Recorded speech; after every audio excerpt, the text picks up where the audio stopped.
तो उठाया उन्होंने रथ का पहिया और भागा भीष्म की तरफ। ने आसमान देखना छोड़ दिया ना, इसलिए तुम्हारे सपने छोटे हो गए। हम तो अपने लड़के को दरोगा ही बनाएंगे। हाँ, यूक्रेन से आ रही होगी, पुतिन ने कोई मारा होगा, टप्पा खा के आ गई पाकिस्तान। उठो, कब तक सोओगे यार।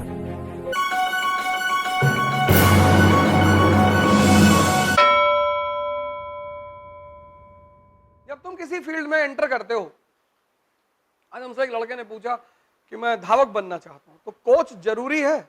बहुत जरूरी है। कोच जीवन में बहुत जरूरी है। कोच मतलब वो व्यक्ति जिसको डायरेक्शन पता है, दिशा पता है, और जीत निर्भर करती है दिशा जानने पर। तुम कृष्ण को हटा दो महाभारत के युद्ध से, अर्जुन की सारी पढ़ाई लिखाई बेकार है। कृष्ण एक बहुत अच्छे कोच है। वो अपने स्टूडेंट को मोटिवेट भी करना जानते हैं, वो अपने स्टूडेंट को कॉन्सेप्ट देना भी जानते हैं, वो अपने स्टूडेंट के साथ उतर के लड़ना भी जानते हैं। सिर्फ प्रवचन देना नहीं जानते, वो एक बहुत विशाल पर्सनालिटी है। भीष्म ने बाण पे बाण मारना शुरू किया, रथ का पहिया उखड़ गया, रथ तितर बितर हो गया। तो उठाया उन्होंने रथ का पहिया और भागा भीष्म की तरफ कि मैच फिक्स है ना, तब काहे बाउंसर डाल रहे हो। तो उनको याद आया कि गलती हो गई सर। सिर्फ याचना करना नहीं जानते, लड़ना भी जानते हैं। पितामह पितामह करते हैं हर बात पर, पितामह पितामह हाथ जोड़े हुए हैं। और हाथ जोड़ने की महिमा तभी है जब तुम युद्ध करना जानते हो। इसलिए जब तुमसे रिक्शा वाला कहता है कि भैया मैं आपकी बड़ी इज्जत करता हूं, तो तुम उसकी ज्यादा लोड नहीं लेते। तुमसे जब भी कोई कमजोर आदमी कहता है कि भैया मैं आपकी बड़ी इज्जत करता हूं, मैं आपको प्यार करता हूं, आप लोड नहीं लेते, क्योंकि आपको लगता है कि करोगे नहीं तो जाओगे कहां। लेकिन अगर अभी योगी जी फोन कर दें कि तिवारी तुमको 2 दिन से देखे नहीं है, और आंख से आंसू निकल रहा है, कहां हो, तो तुमको लगा कि धरती फट जाए और समा जाए, और तुम हर दरवाजे पे नॉक करके बोलोगे कि योगी, और हो सके तो रिकॉर्ड भी कर लोगे। 1000 बार मना किए किसी के साथ सेल्फी मत लो, मेरे साथ भी मत लो, तुम मानते ही नहीं यार, तुम सुनते ही नहीं।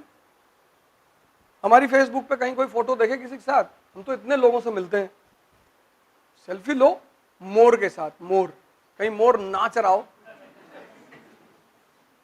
कहीं चीता तुमने पकड़ रखा है, ऐसे ले लो, ऐसे सेल्फी ली जाती है। कहीं तुमने हाथी का सूंड पकड़ के घुमा रहे हो, कोबरा उठा के डाल लिया ऐसे गले में, जैसे वो गैंग्स ऑफ वासेपुर में पकड़ता है, कहता भैया कितना सेक्सी लग रहा है, कोबरा काट ले तो मर जाओ। इस देश में 3 ही राजा हैं, एक पीएम, एक सीएम, एक डीएम। वो अपने शहर का राजा है, और तुम तीनों बन सकते हो।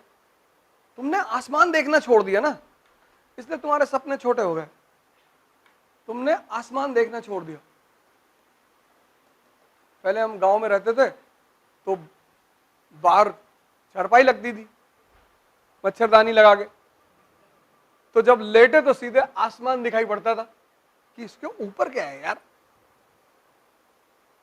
अब लोग फ्लैटों में रहते हैं, छत दिखाई पड़ती। तुम जितनी दूर तक देखोगे ना, उतने बड़े सपने बनाओगे।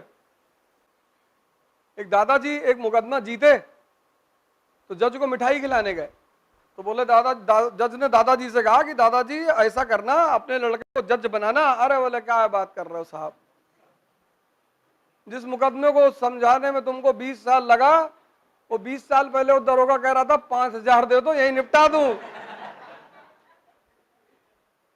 हम तो अपने लड़के को दरोगा ही बनाएंगे। हर जगह लड़ना बहादुरी नहीं है। पाकिस्तान से लड़ना बहादुरी नहीं है, चाइना से लड़ना बहादुरी है। अब एक आदमी सड़क पे नंगा जा रहा है, तुम कुर्ता पैजामा पहने हो और तुम लड़ गए उससे, तो तुम्हारा कुर्ता पैजामा फट जाएगा ना। और चीन सूट उट पहना है, टाई लगाया है, हैट, तुम उसकी टाई खोल लिए, उसका जूता निकाल के 2 जूता मार दिए। सबसे जीवन में नहीं लड़ा जाता। हालांकि पाकिस्तान पे मिसाइल गिरने का बड़ा असर दिखाई पड़ा। कल इमरान खान ने बड़ी तारीफ की, हमारा पड़ोसी मुल्क बहुत अच्छा मुल्क है। इमरान खान को लग रहा है कहीं ऐसा ना दो चार और मार दे उठा के सब। मिसाइलें गलती से चलती हैं। मतलब तुम चौराहे बैठे हो और राइफल से दाग दिए गोली और बगल वाले के हाथ छू के निकल गई और तुम करो भैया गलती से चल गई। और अगर ऐसी गलती तुम कर रहे हो, हालांकि चलती है बंदूकें गलती से, ऐसा नहीं है कि नहीं चलती है। कितना शादी वादी में लोगों की डेथ होती है, लेकिन मिसाइल, हाँ यूक्रेन से आ रही होगी कि पुतिन ने कोई मारा होगा, टप्पा खा के आ गई पाकिस्तान। पुतिन ने यही तो वो मेम भी बना था ना कि पुतिन ने कहा भाई मोदी से कि भाई 2-4 मिसाइल मार दे, क्या था ना वो यूक्रेन पे मारे थे, टप्पा खा के इधर आ गई। सब जगह लड़ना नहीं है, भगवान नहीं लड़े। कालयवन, कृष्ण का एक युद्ध कालयवन से भी है, उसको कोई मार नहीं सकता था। तो जब कालयवन को बुलाया गया कृष्ण को मारने के लिए, इसीलिए इनका एक नाम है रणछोड़। तो ये भगे, दौड़ाया उसने, दौड़ाया तो ये गुफा में घुसे, वहां मुचकुंद सो रहे थे। इन्होंने अपना पीतांबर उठाया और मुचकुंद के ऊपर डाल दिया और छुप गए पीछे जाके।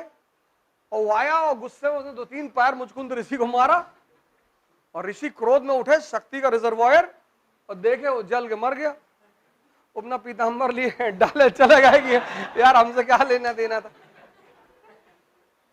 मुनिवर ने देखा कि यार वो बदतमीज आदमी था, हमको भी दौड़ा रहा था।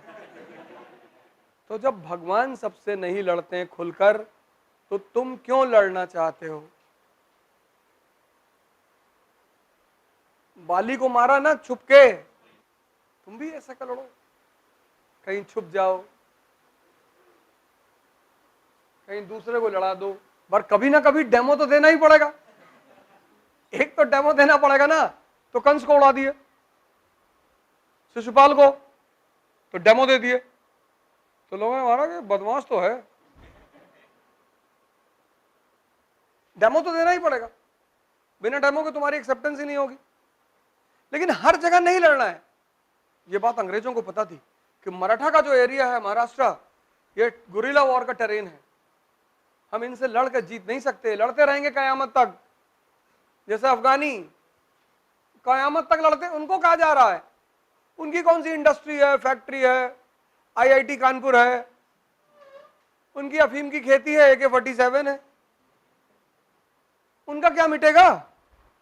लड़ते हो। तभी तो अफगानिस्तान को कहते हैं एम्पायर्स ग्रेवयार्ड।